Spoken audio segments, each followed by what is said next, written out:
Hello all and welcome to part 4 of the Creative Writing Support mini-series. Hopefully you have already listened to and done the work connected with parts 1, 2 and 3.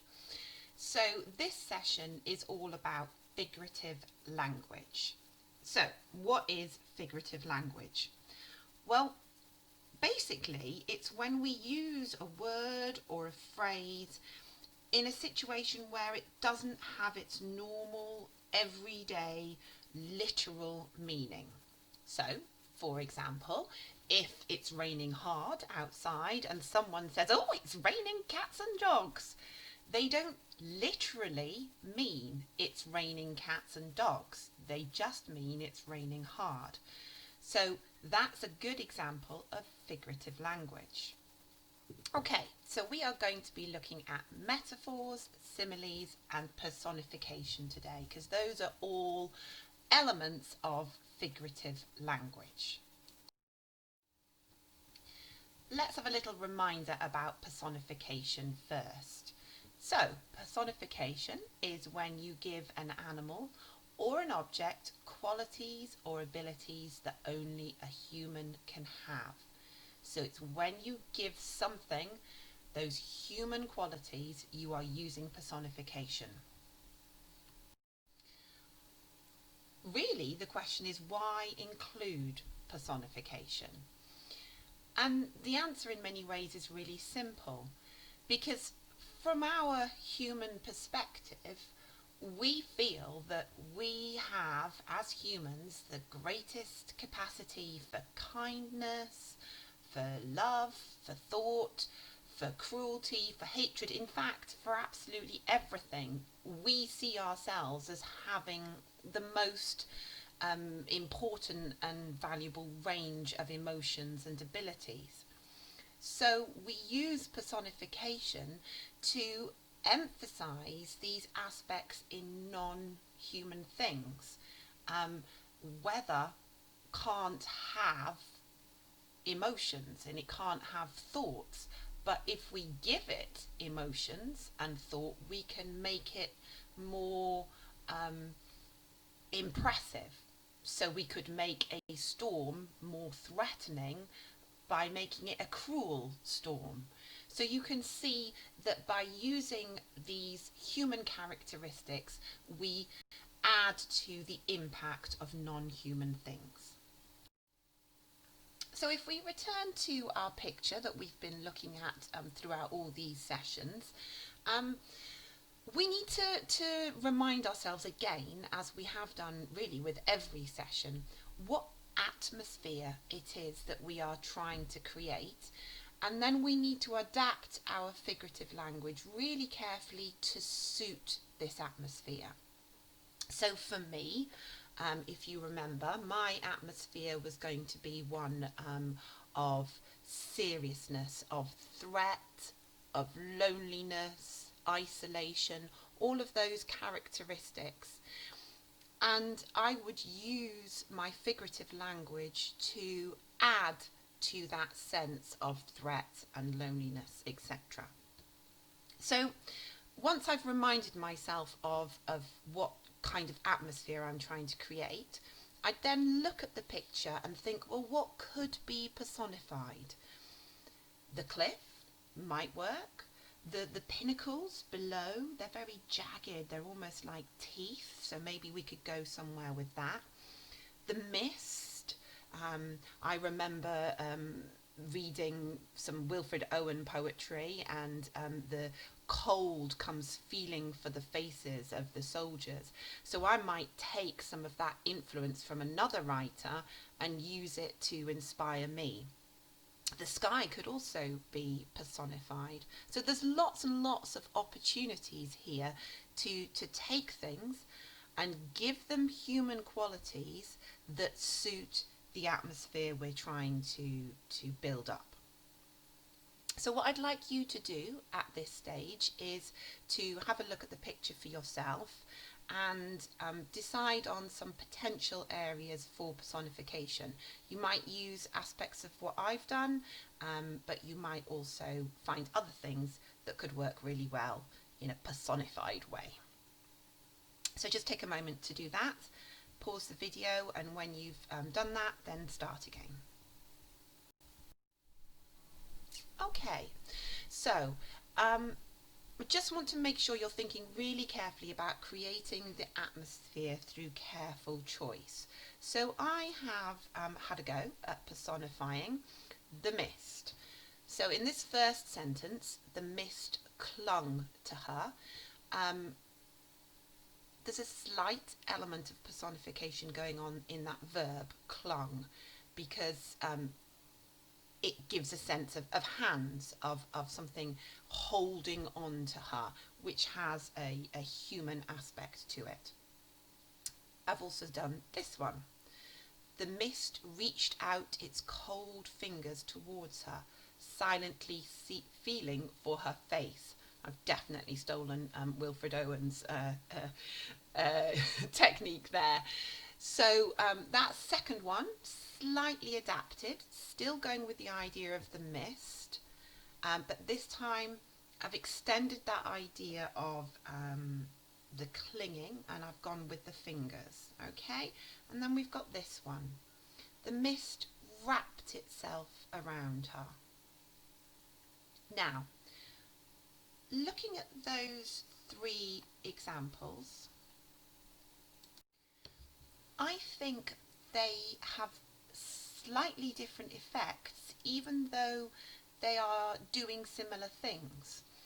So they're all personifying the mist, but the impact of that personification is different, and it's creating a different atmosphere. So I want you just to look at those three and consider for a moment for yourself what impact they are having.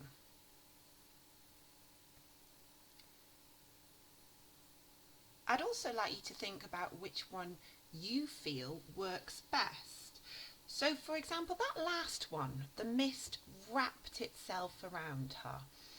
That verb, wrapped, to me has connotations which are a lot more positive than the verb clung. To me, wrapped is a bit more cosy, it's more friendly. It maybe even links us back to presents and blankets keeping us warm and those sorts of ideas. So if we say the mist wrapped itself around her, I think there's the potential for those positive images to come through. And we really don't want that, or I don't want that in my story. I want to create a much more negative and threatening image. Clung as a verb is a bit more sinister. It's a bit desperate. If you're clinging on to something, there's that sort of sense of danger, of a potential threat that makes you hold on tightly.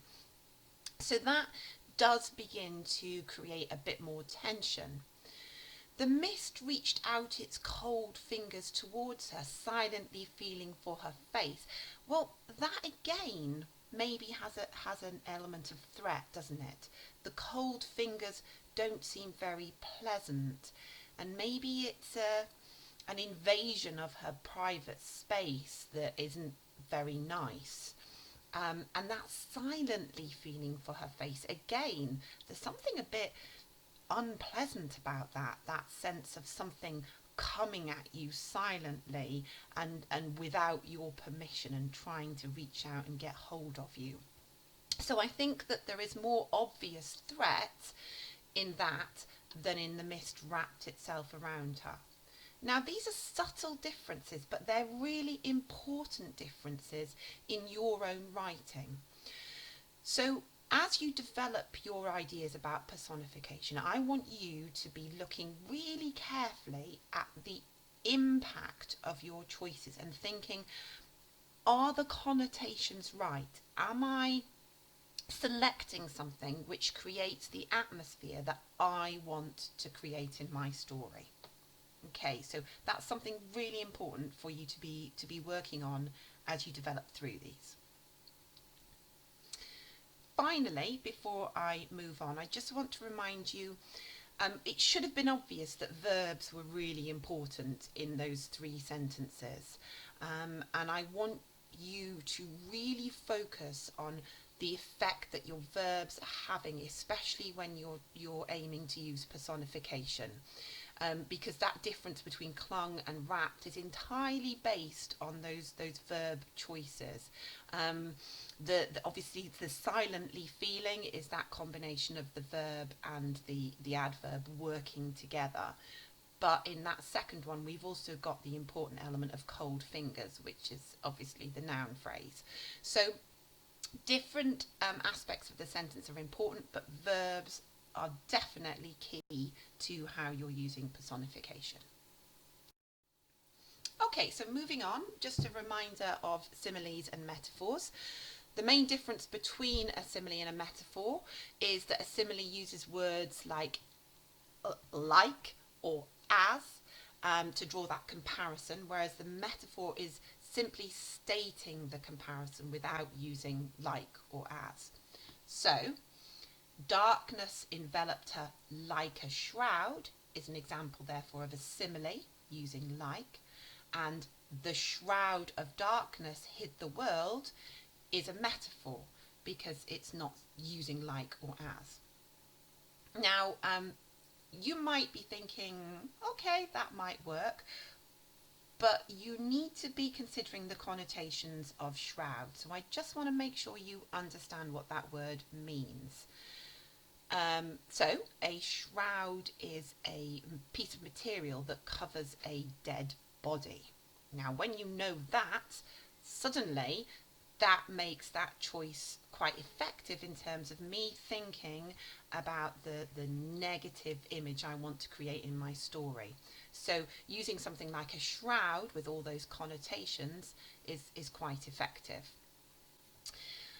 But with those two sentences there, which works better? Is it the simile or is it the metaphor? And I don't have a strong opinion on that, and I think you need to mix it up a little bit in your writing and use both similes and metaphors, because they are both really important in terms of the impact they're having, and they can both work really well. So again, look at your opportunities to use similes and metaphors, and think about mixing it up a little bit. If you've used a simile, maybe next time try and shift things around so that you're using a metaphor instead. Okay, so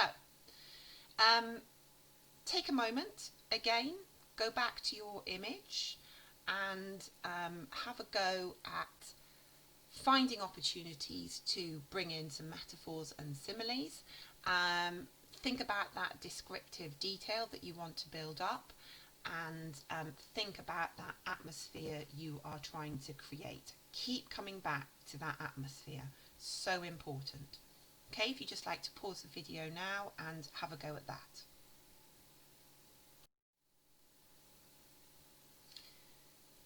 So this screen shows you a group of different similes that I have taken from poems. Actually, they're all from poems.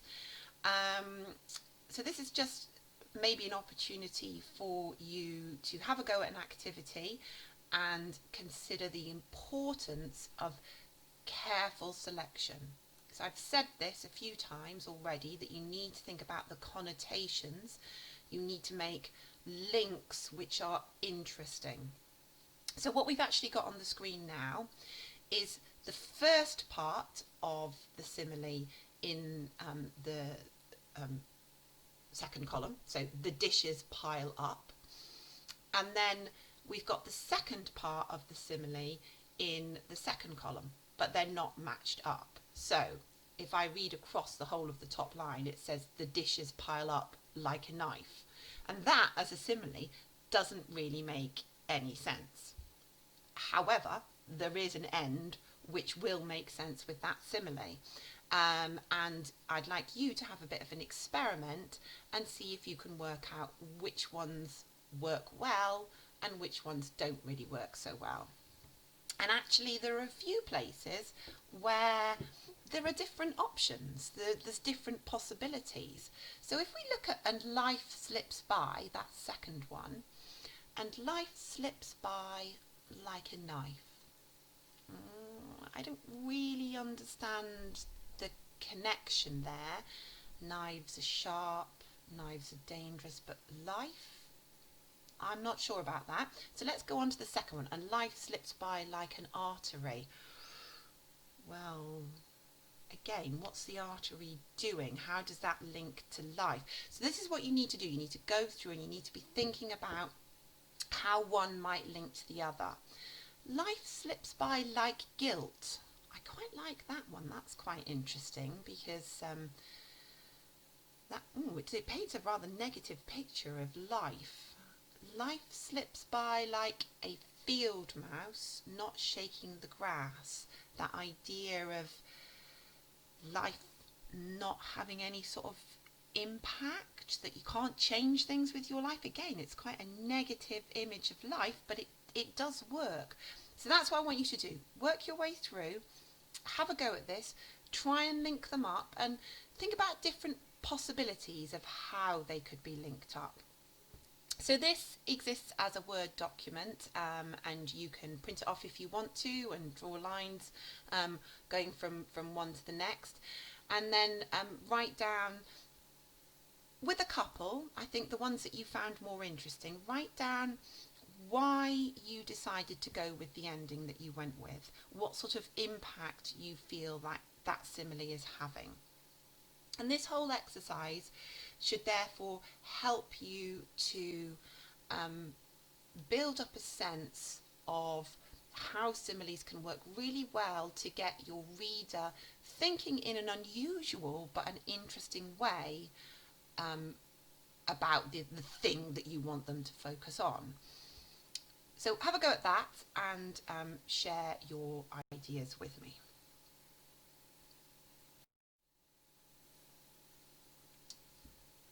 Final things I just want to say before the end of this video.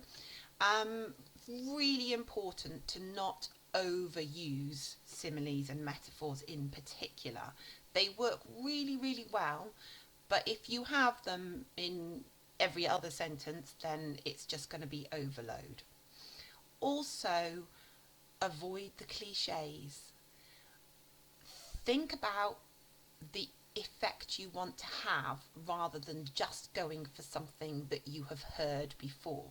So if you're wanting to talk about something going fast, then don't just go, oh, it went as fast as a cheetah, because that's really quite dull and it's been done an awful lot of times before, and you're going to get much more credit in your writing from being original and thoughtful and carefully considering the atmosphere you want to create. Also, see it as an opportunity to combine effects. So can your simile or your personification work alongside repetition or alliteration, for example? Because that might then further impact the language that you are using. It might then draw your reader's attention even more powerfully to a section that you think is interesting. Okay, so hopefully, having listened to this, you've had lots of opportunities to think about figurative language and how you can use it, and you will go away, and as you begin to build up and write your final piece, you will be powerfully using similes, metaphors and personification. Thanks very much for listening.